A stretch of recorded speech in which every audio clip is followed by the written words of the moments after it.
Okay, now after that, the programmer will write for loop.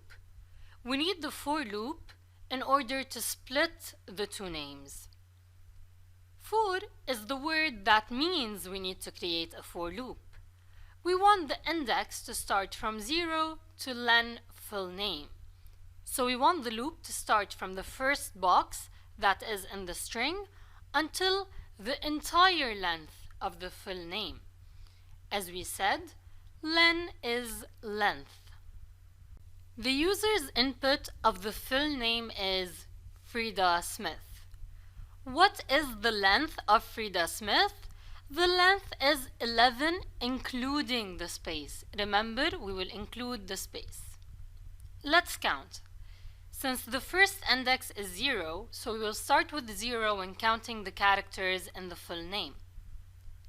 F0, R1, E2, D3, 4A. The space is 5. S6, M7, I8, T9, H10. So the length of this string is 11. Why? Because we started with index 0. And from 0 to 10, we have 11 characters.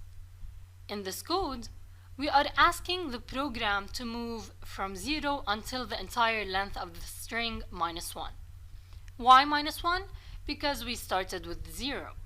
If we don't put -1, the loop will move along an extra character that doesn't exist. So this is why we put -1. So the loop can move correctly along the entire string. Okay, now, if full name index equal is empty, then put the index of what is empty in the position. What does this mean? It means the program has to move along the string. First of all, the index will be 0, then it will be 1, 2, 3, and so on. Once it reaches an index that has no letter, so it has a space, it hides the number of this index. So, when the loop reaches the space, which is between Frida and Smith, it will take the index of the space, which is 5, and it will hide it in the position.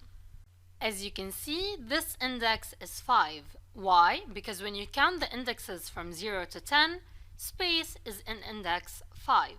So full name 5 is where we have the space, and the program hides number 5 inside the variable position. That means the box position now has 5 inside of it. Okay, now what is the code that the programmer should write?